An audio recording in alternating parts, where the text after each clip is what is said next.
Welcome to the Joy of Cruising podcast with your host, award-winning author Paul C. Thornton, a weekly conversation with the amazing cruisers featured in the Joy of Cruising books comprised of The Joy of Cruising, Cruising Interrupted, new release, The Joy of Cruising Again, as well as other fun, informative, global cruise personalities. It is the next best thing to cruising, hearing about cruising from the unique and diverse perspectives of Paul's amazing guests. If you hear about a cruise that interests you, book it at www.thejoyofcruising.net.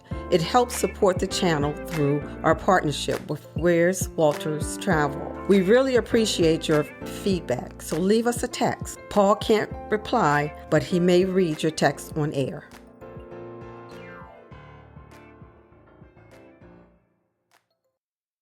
Hello, passionate cruisers. This is Paul. And this week on the Joy of Cruising podcast, I am delighted to welcome Sarah Dandashy, Ask A Concierge. From time to time, both in the writing of the Joy of Cruising books and on the Joy of Cruising podcast, I have been fortunate enough to host a travel icon who, though they have experienced bucket list cruises, they transcend cruising. These individuals, like Sarah, are so influential in the world of travel that I want to get them to share their story and perspectives with the listeners and the cruise and travel community at the same time. Sarah Dandashy is recognized as one of the leading concierges in the world.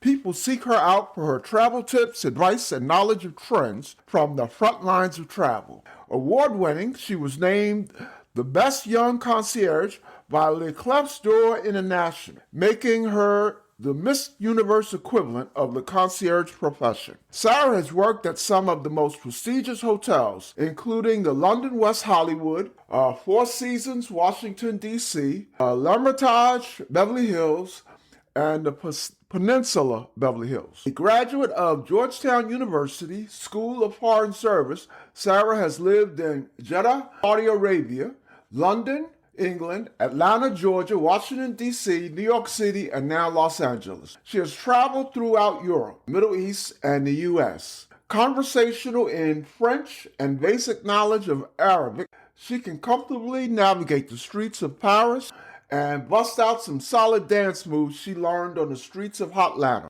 With a following of over 250,000 across social media platforms, she offers a wealth of travel insights, practical advice, and the latest industry trends, drawing from her rich experience at the travel forefront. Transitioning from her role as an award-winning concierge, Sarah now travels the world collaborating with leading industry brands. She has become a go-to travel authority on major news networks like ABC, CBS, and Fox, frequently discussing current travel dynamics. Her expertise has also been highlighted in renowned publications, including the New York Times, NerdWallet, Business Insider, U.S. News, Reader's Digest, and Thrillist. As the author of the #1 best-selling book, Hospitality from Within, Sarah also brings her insights to various platforms. Hosts the Creators Podcast for Visit West Hollywood and co-hosts Good Morning Hospitality on LinkedIn Live.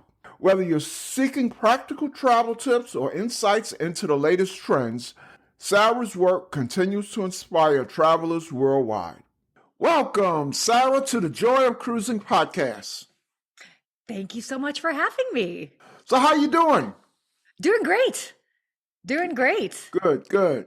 So it's good to virtually meet you. Before we discuss your broad hospitality and travel background, tell our listeners about yourself in general, where you're from, where you live, your background growing up, and then as a young adult, whatever you would like to share. Sure. So not necessarily everybody knows this about me, but I am half Lebanese. I know the blonde hair and blue eyes gives it away. But I was born in Pennsylvania, but I lived the first 6 years of my life in Jeddah, Saudi Arabia. Then I lived in London, and then I was in Atlanta pretty much from 8 to 18. Went to college in DC at the beautiful Georgetown University, lived briefly in New York, and then I've pretty much been in Los Angeles ever since. And so, yeah, and then I always kind of had a passion for two different things. Hospitality, I realized I had a knack for it. And I also had a passion for film and TV. And I worked in hotels for quite some time. And then probably about 12, 13 years ago, I ended up doing a vlog called Ask a Concierge, and it grew into so much more than I would have ever imagined. Now it's my business. I don't work at a hotel anymore, but I work with hotels, and a lot of travel brands, from airlines to cruise lines, you name it. And it's been a really fun journey. But my professional background is I was a hotel concierge for over 15 years. And so that's where, a lot of my sort of professional background and expertise comes from, and the lens in which I sort of put everything through, all my social media and the other aspects of my business through. So yeah, it's been a wild journey, but it's been a lot of fun. Well, talk about your the beginning of that wild journey. Talk about your entree into the hospitality profession, and then your progression to the concierge level. Yeah. So my cousin had gone to Lausanne Hotel School, and he was working at the Four Seasons in Washington, D.C. while I was going to Georgetown. I had been working at a restaurant, and then he was like, hey, like, why work at this restaurant for $9 an hour when you can work at the Four Seasons for $14 an hour? And I was like, oh my gosh, I'll be rich. Ha ha ha ha ha. And so I started working at the Four Seasons, and it was a very, entry level job. I was a hostess in the lobby bar. I got to, definitely meet a lot of individuals, but I also, it was a nice balance for me while I was going to school. And then when I moved out to Los Angeles, I was doing acting classes, film classes as well, but I was like, okay, well, I need a day job. And I was like, I don't know if I want to end up in restaurants. I'll try maybe working in hotels.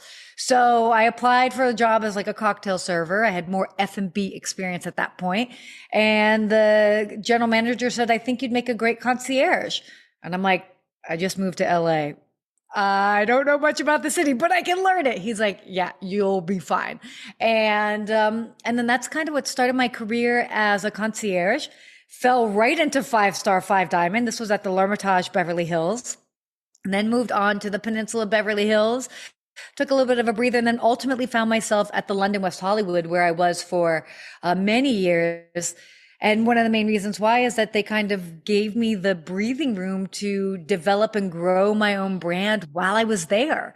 So it's been this very cool journey, and so wonderful, and being a part of Les Clés d'Or, which is the gold keys of concierge. So for people that don't know what that is, if you go to a high-end hotel and you see a concierge that has 2 keys on their lapel, you know that they are a consummate professional, and they got the answers. They will help you out. So it's been wonderful being a part of that organization, and winning, even an award with them pretty early on. So it, again, just what a fun journey. Now, for the listeners, heck, for me, explain what it means to be a concierge. I mean, a concierge, I think the best way to describe it is like your liaison to the city. So a concierge is like, so to the guest. So if you're traveling, the concierge is they will help you with anything in and around the city, and get you sort of squared away. As a concierge, if you're looking at it that way, I think the best attitude to have is you are an ambassador of not just your property where you work, but you're an ambassador of your city, the destination. So it is important for you to know, what are the best options and places for guests to go to, be it restaurants, concerts, museums, how to help navigate. Maybe there's times where they shouldn't be driving because it's crazy traffic, and help them, whatever that is. So again, a concierge really is like your best friend, your local expert in the city. And that's why my brand is Ask a Concierge, because I don't claim to be the concierge that knows everything about everything, even though I do get asked a lot of questions about a lot of things. The name pays homage to the profession as a whole. So it reminds people that they should go ask the concierge or a concierge at their property or the destination that they happen to be at. So yeah. So is the concierge role fairly consistent? What I mean by that is with respect to those prestigious hotels you worked at, Mm-hmm. or are there significant differences from one hotel to the other? I mean, I think that goes for any profession. Like, is every doctor the same? You hope they would be, So it's like, it's obviously up to the individual to, depending on how they show up. In general, you're going to be dealing with somebody that's a professional. That's why we kind of talk about Lake Claytor, because they've had to have, like, they go through a rigorous testing process and all of that. So generally somebody that would have their keys has gone several extra steps to ensure that, like, to earn their keys, like you have to earn it. So, I mean, that's a good way to at least establish like an elevated base level of concierge. But, just like in any profession, you'd like to think that everybody's amazing, and some are just like, and it's also personalities too. Some you jive with a little bit more, and some you're just like, we weren't totally on the same page, but like, people are people. But in general, when a hotel has a concierge, they should be there to serve. Now, by the way, I don't suppose many of our listeners have stayed in those, well, I'll speak for myself. Having not stayed in those prestigious hotels you mentioned earlier, but besides cost, what can one expect to be different from staying at one of those versus mainstream hotels? So, I mean, arguably they are mainstream. I look at those as, for me. let me focus this on me. For me, mainstream is the Sheraton. Yeah. And Sheraton, by the way, has a concierge. I don't consider L'Hermitage. Well, that's Beverly a boutique Hills hotel. mainstream. But the Sheraton, there are many Sheratons that have concierge. Okay. There are, so it's not necessarily so out of reach as people might think. You just have to be kind of like aware of it and paying attention to it. So it's not an out of reach sort of situation. I mean, obviously what makes the difference between what would be equivalent of a 3-star hotel versus a 5-star hotel, I mean, it's the whole experience. In general, it's the customer service element. Obviously, other things are going to be elevated from just the ambiance, the music, the smell, like all of that. It's a more luxury experience. But ultimately, what makes luxury a bit different is the personalized touch that they have with service. So everything from when you're greeted at the door to even housekeeping and walking down the hallway, and maybe housekeeping steps to the side versus just going along, and nothing wrong with just like walking along, but there's just a little bit of an elevated experience just with anything that, when you get a taste of something that's a little bit more luxury. It's the people that ultimately make, the big difference. We'll be right back. The Joy of Cruising podcast guests receive a gift sponsored by GigSky of a 3 gigabyte cruise plus land data package valued at $60. Relying on ship Wi-Fi is slow, unsecure, and sometimes not available. And at foreign ports, travelers don't want to pay their carriers high fees. GigSky provides a solution that will save them a significant amount of money. To get your own data package usable on the ship or in ports, here is my link to GigSky. https://gigsky.pxf.io/NLOXOR. This can be found in the show notes below. For a 10% discount, use the code Joy of Cruising.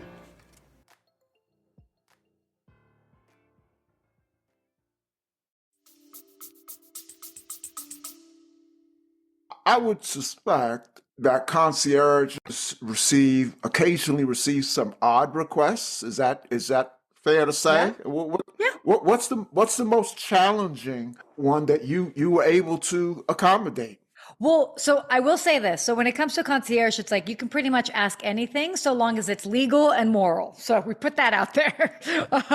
That is the barometer. But I mean, unusual requests. My goodness. I mean, I've had everything from, hey, I left a bike in storage by LAX and I don't even remember the name of the storage company. Can you help me find it? To, Okay. I want to propose to my girlfriend on the rooftop and this, and like, can you help me arrange this? I need to book a flight from here to Hong Kong and we've got to leave in 6 hours. It runs the gamut. I have my favorite Louis Vuitton suitcase and I need it fixed. Did I need it fixed in 24 hours? Do you have somebody that can help fix this? So it really can be anything. It's somebody it's almost like a personal assistant, that obviously knows the city very, very well, but just helps make whatever the random situations are, that might arise, helps make them a little bit easier. Mm-hmm, mm-hmm. And then, of course, there's always dinner reservations, but that's like concierge 101. Yeah, that's basic, I guess. Yeah. So say something about your transition away from working as a concierge to your Ask a Concierge brand.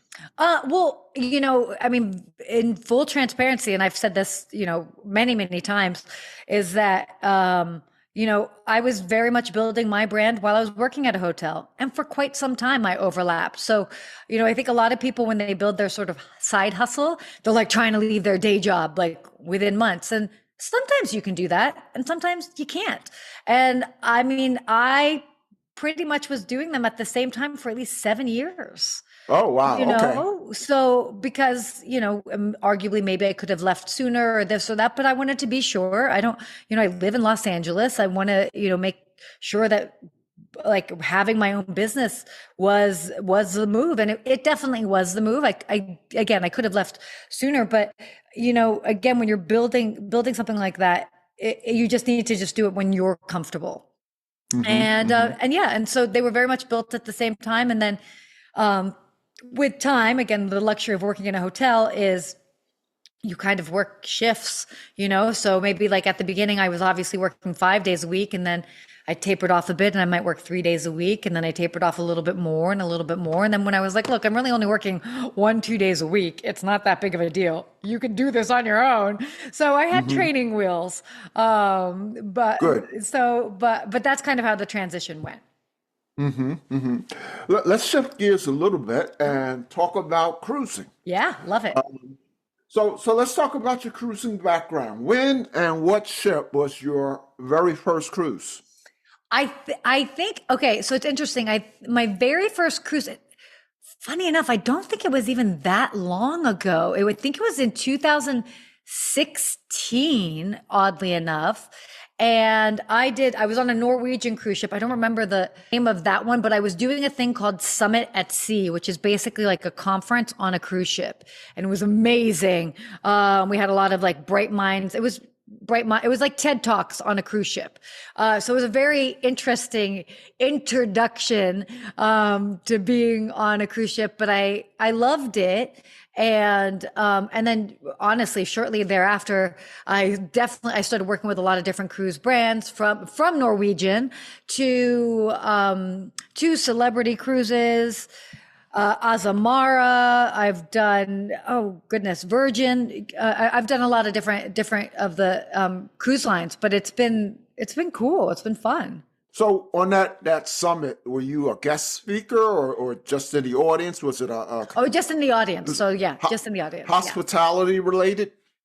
No, it is. I mean, we had Wyclef Jean on there. We had people talking about music, different, the future of humanity. You've got different, psychologists, professors, people talking about AI before anybody mainstream was talking about AI. So it was definitely a bunch of really bright brains on there, just talking about all different aspects of life. And then you get to kind of choose your track and pop into conversations as you see fit. So very cool. Okay. And then you started now. How soon did you cruise after that? I feel like probably within 4 months, oddly enough, just by chance. So obviously your first impressions of cruising were Yeah, pretty good. and they were good, and definitely not the usual ones, because in essence I was on a chartered cruise ship. You know what I mean? So it was a very specific group on a ship. But I do, but I didn't know, like, when I first, that first night, I was like, when we like left port, I was like, am I gonna get seasick? Like, I don't know. And no, I did not. But yeah, I mean, pretty much very shortly after that, I started working with a lot. I mean, I even have been to Antarctica with Atlas Ocean Oh, wow. Voyages, and Alaska with Uncruise. So I've done bigger ships to even smaller ships. Like Uncruise, it's 50. I think they have like 54 passengers. So I've done a variety. Hmm. Those are certainly bucket list cruises. Now, when you went Yes. on those cruises, Antarctica and Alaska and on and on, did you go as I don't know, a brand ambassador, a product, did you go for leisure or was it always professional? Always professional, pretty much at Okay. that point. So yeah, pretty much at that point, always professional. Yeah. I mean, I've been very lucky that, I've been invited to a lot of places to help film and create content for them, and get to work with a wonderful team of creators. And we would go and we'd film. And so we'd have like a camera crew and all of that. And we're able to fly a drone off of a Zodiac and just do all sorts of like fun stuff while like capturing the moment. And yeah, so it's definitely been a lot of those. Well, I was about to ask you to talk about some of your most memorable cruises, but you already have. I mean, Well, I mean, I can go into more detail. I didn't sure, really just give the. sure, go ahead. I mean, if you have something to add to Antarctica and Alaska and going Yeah. on uncruise, let us hear it. Yeah, for sure. There's so much more than just a destination. So, Alaska, for example, was great because I was such an intimate cruise line. So, Uncruise, I mean, it's more about the expeditions. And, you look at it, you're like, oh, okay, yeah, it may be a smaller ship, but I remember there was like a Princess cruise line that was right next to it. And I could see the size of the ships next to each other. I'm like, oh my gosh, totally different. But it was great because we got to really like go places where maybe like the larger ships couldn't go. It wasn't necessarily super luxury. Like the luxury of that was the actual like expeditions more than like, oh, the fine, like, interiors and all of it. So it was really, really cool. And then, Antarctica was great because, it was special. I got to bring my mother on that. And what was so special is that my grandfather and grandmother had gone to Antarctica, like, I don't know, in the 90s. And I'll never forget that my grandfather came back with like hours and hours of footage of penguins, like to the point that I was like, Grandpa, that's like 90 hours of penguin footage. Because I come from a family of, as you can tell, videographers. My family was creating content before anybody was creating content. So we would like make these home videos and edit them and all of that. So what was really special was it was just after he had passed away.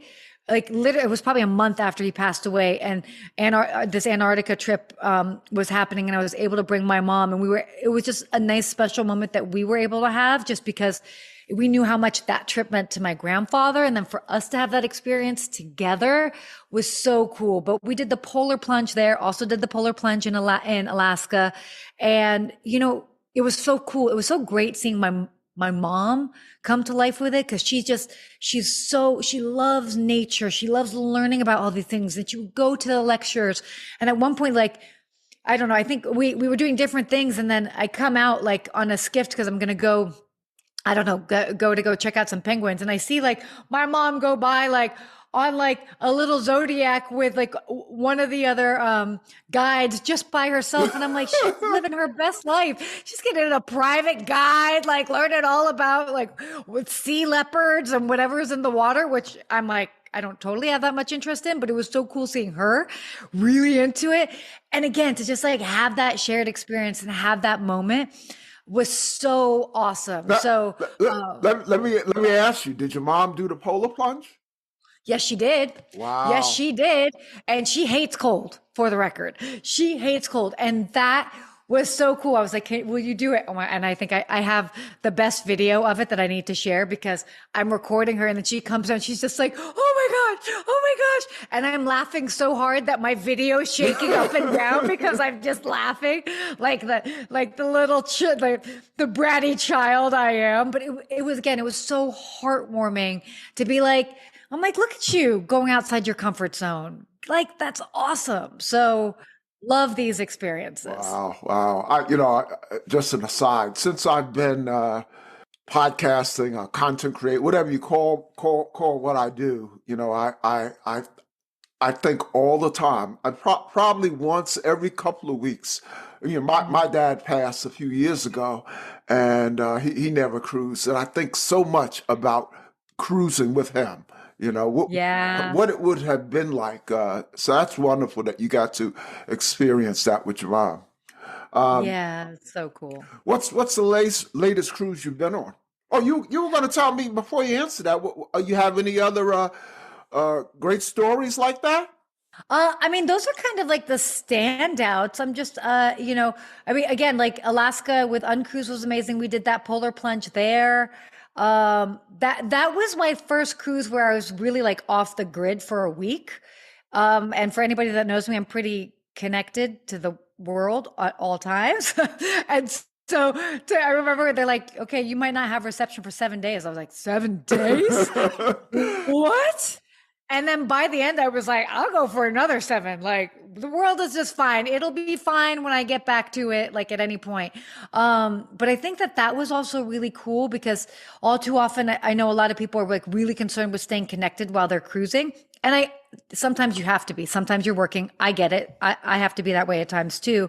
But when you can really unplug, like that to me is like very cool. And I feel like going on a cruise forces you to unplug in a very different way than even going to like a remote place in the world. So I like that.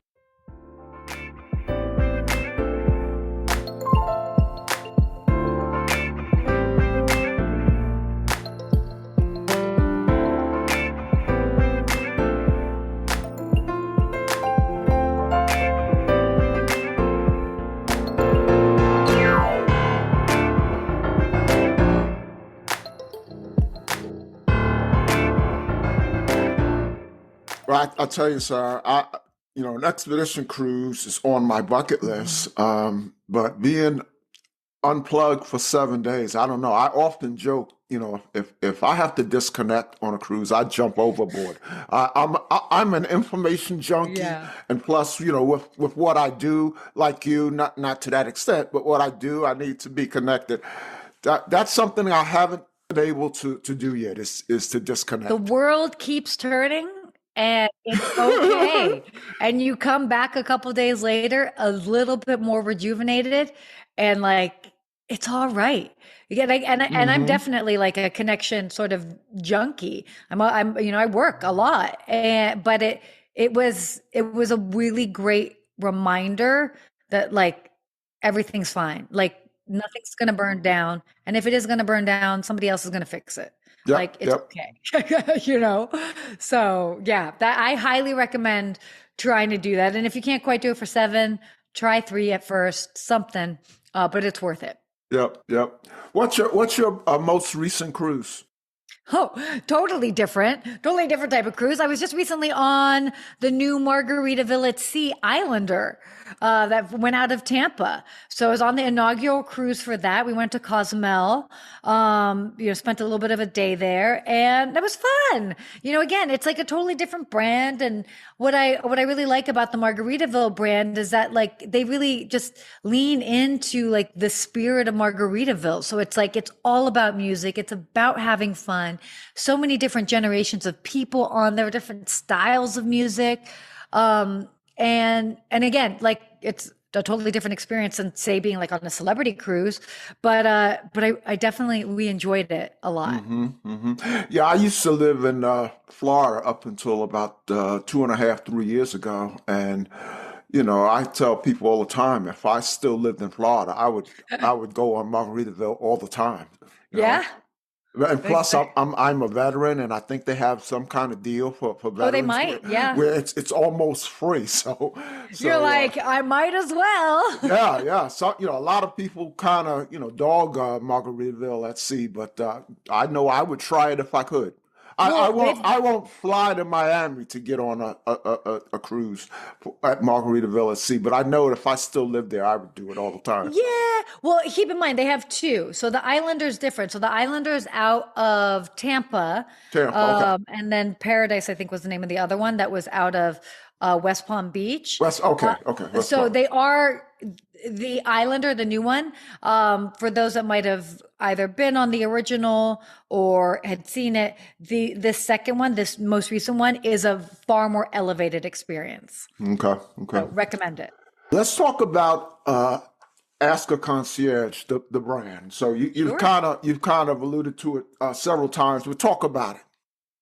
Yeah, I mean, it's kind of all encompassing. I mean, it's definitely, a social media brand. And I work with a lot of different travel brands and companies, from hotels to cruise lines and everybody in between.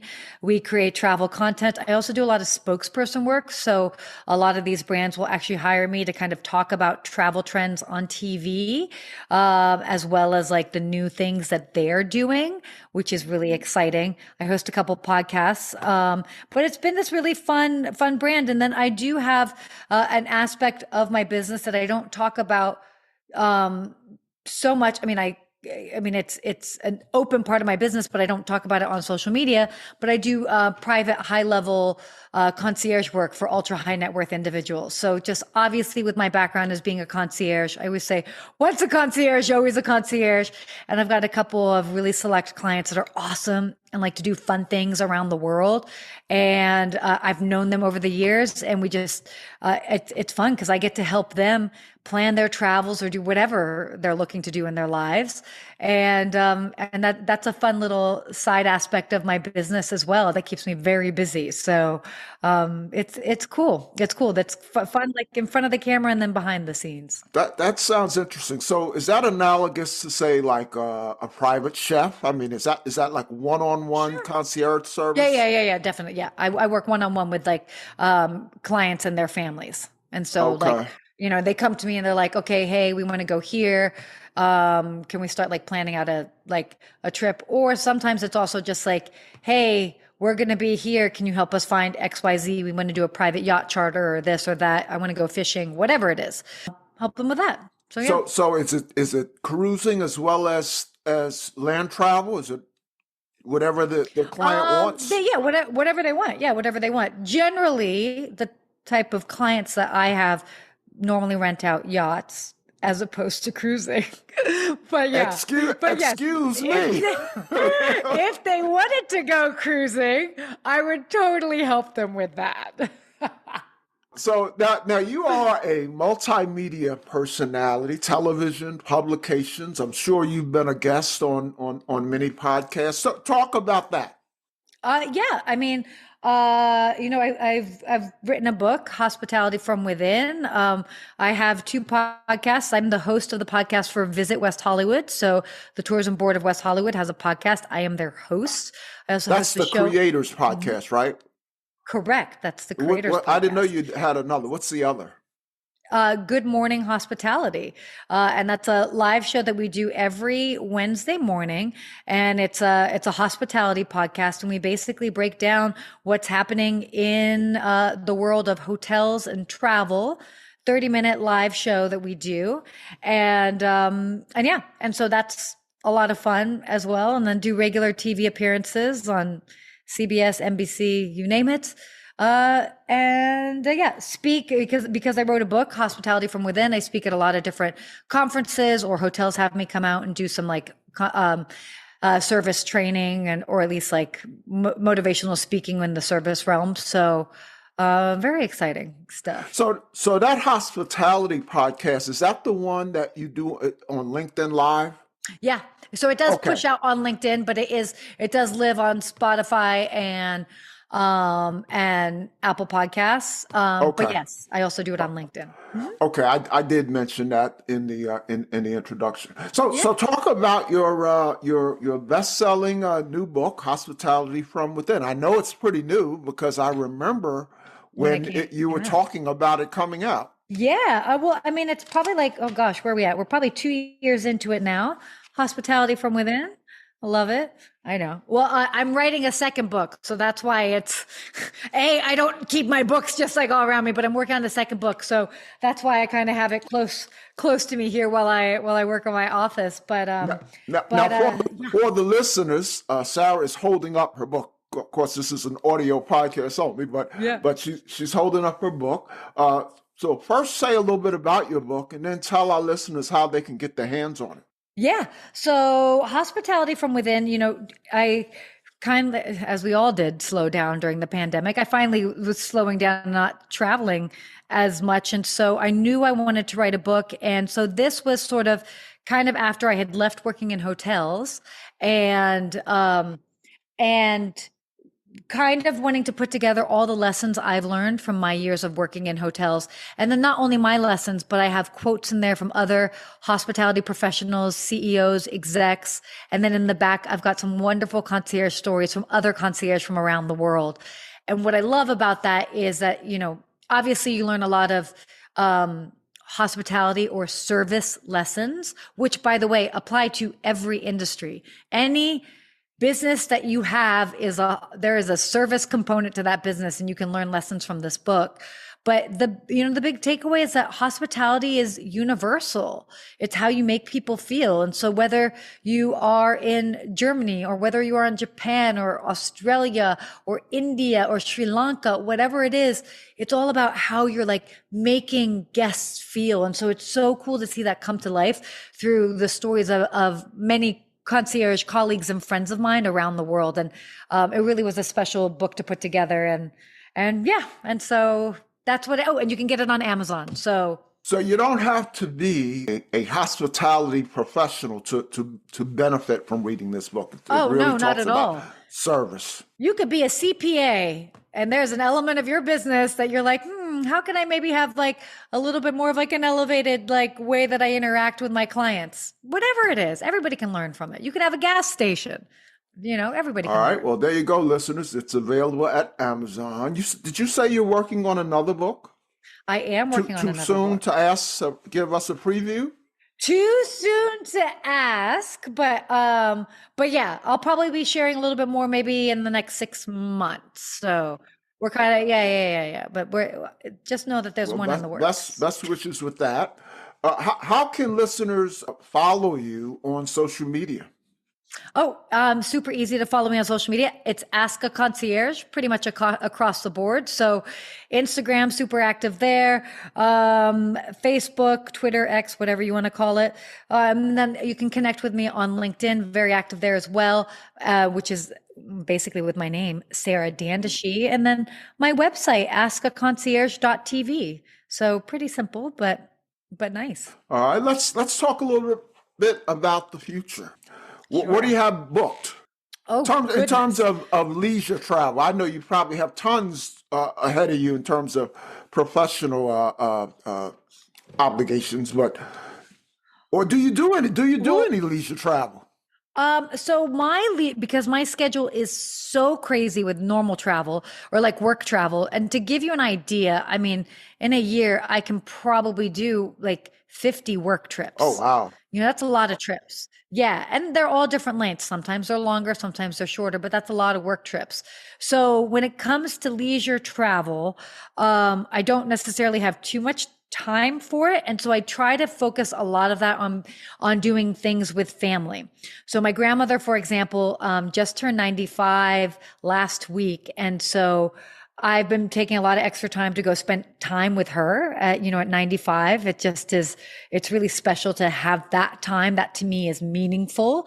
Yes, it may not be as exotic as going someplace else, but, when that time is super important to me.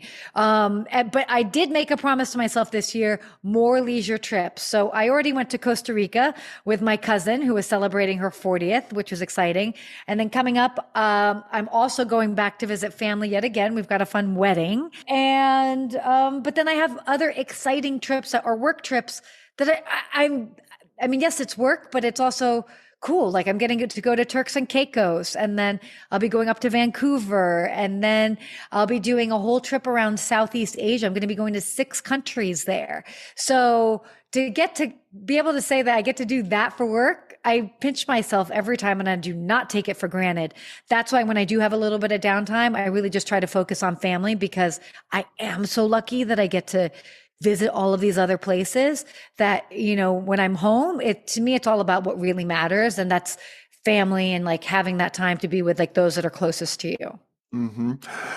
Hey, let me ask this. This is kind of a selfish question, but Sure. in all the exotic travel that you've done, either professionally or leisure, have you ever done a river cruise?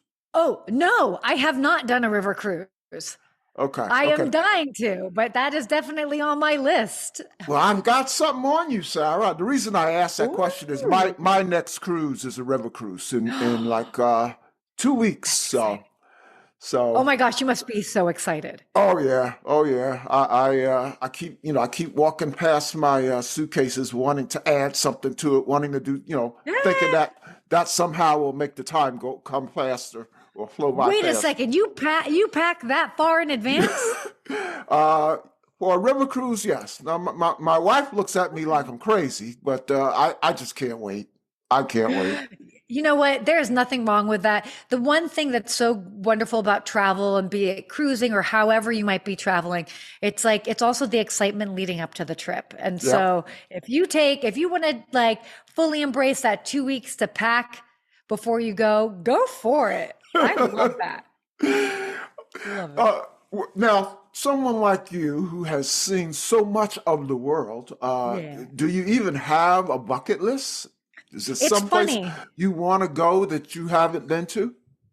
I need to sit down and actually like make a bucket list. I don't have one per se, but I definitely have a lot of places that I'm like, ooh, I need to go there. I haven't been to Japan yet. So Japan's definitely on the list.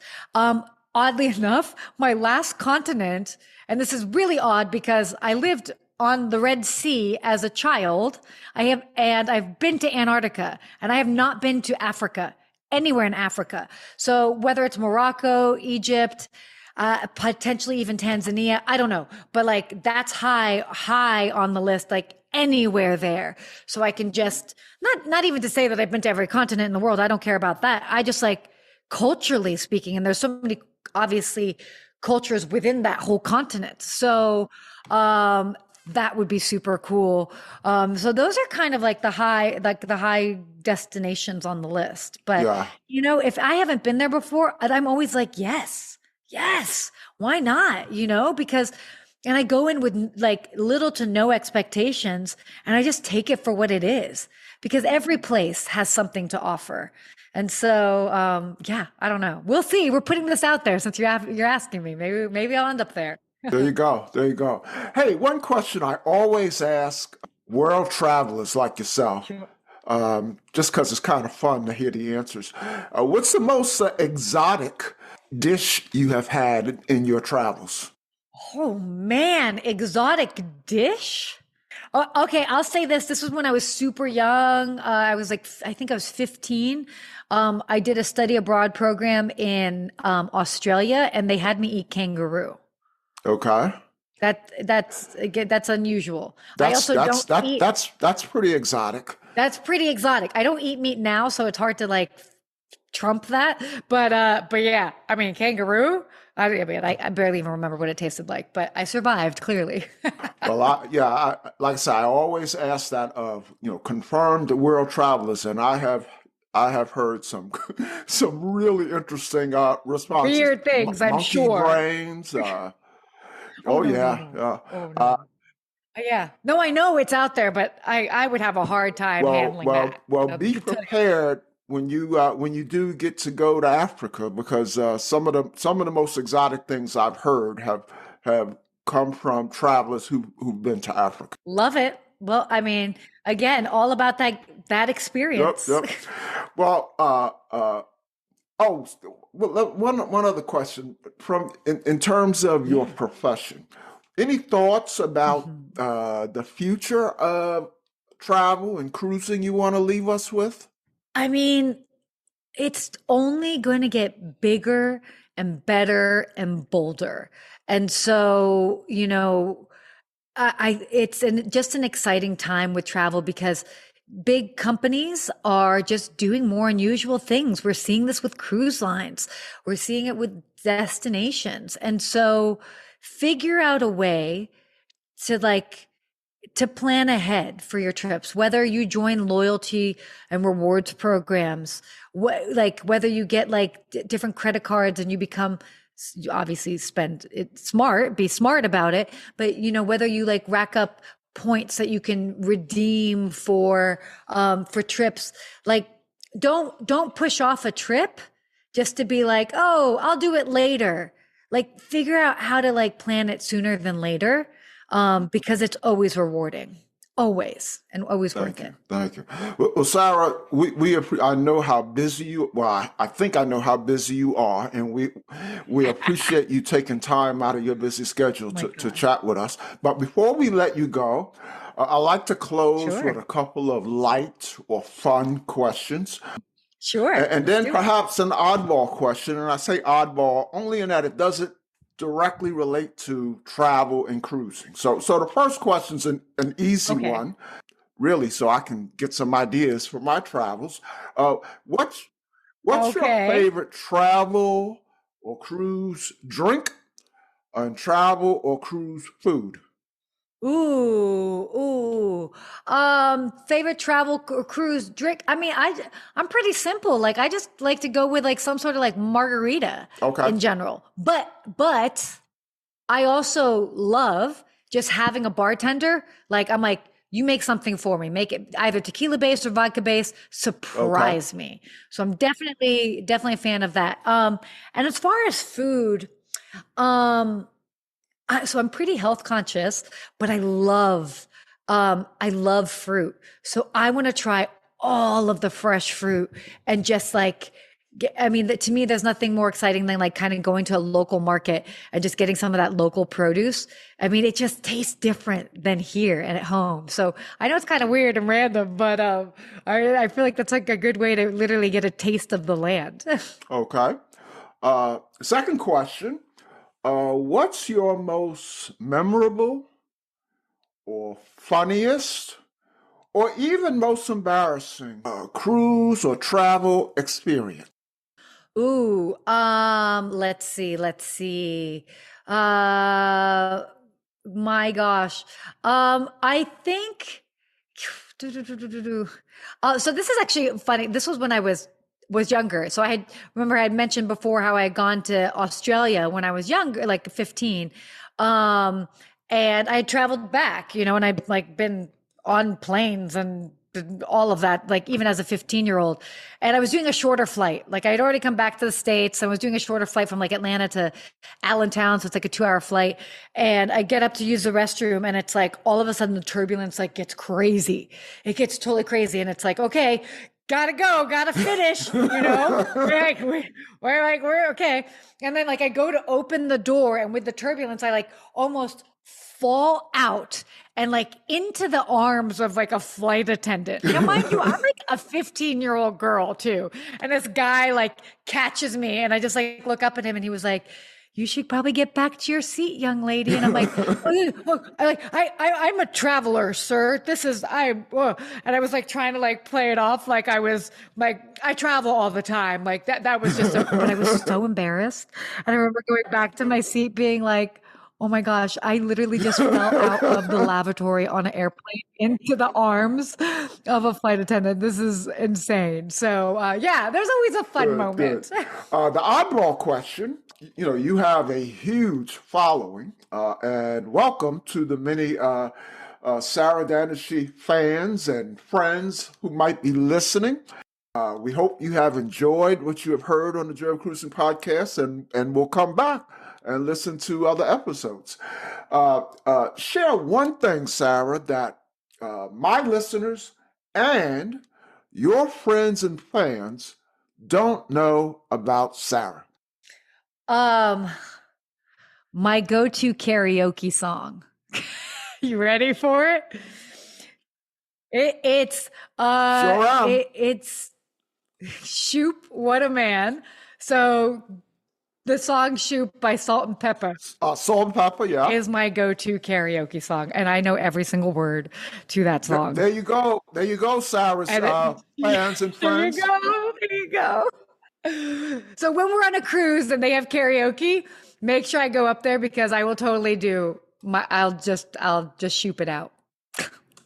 Well, thank you, Sarah, for coming on the Joy of Cruising podcast. All the best to you and your brand and your current book and your up and coming bestseller. Thank you so much. And as I like to say, we'll see you on the ocean. Yes, you will. Thanks for having me. The Joy of Cruising and Cruising Interrupted, each $16.99 plus shipping, and new release, The Joy of Cruising Again for $18.99 can be ordered at the link on thejoyofcruisingpodcast.com. For each of the 3 books, use the discount code Joy of Cruising Podcast and get $4 off. The Joy of Cruising books are also available at Amazon. Order the ebook at Amazon or your favorite online retailer. Stay in touch by joining the Joy of Cruising Podcast Facebook group or following the Joy of Cruising Podcast on Instagram. We're constantly adding new shows. Please leave a review and tell a friend about us. We hope you enjoyed this brief escape to the ocean. See you next week.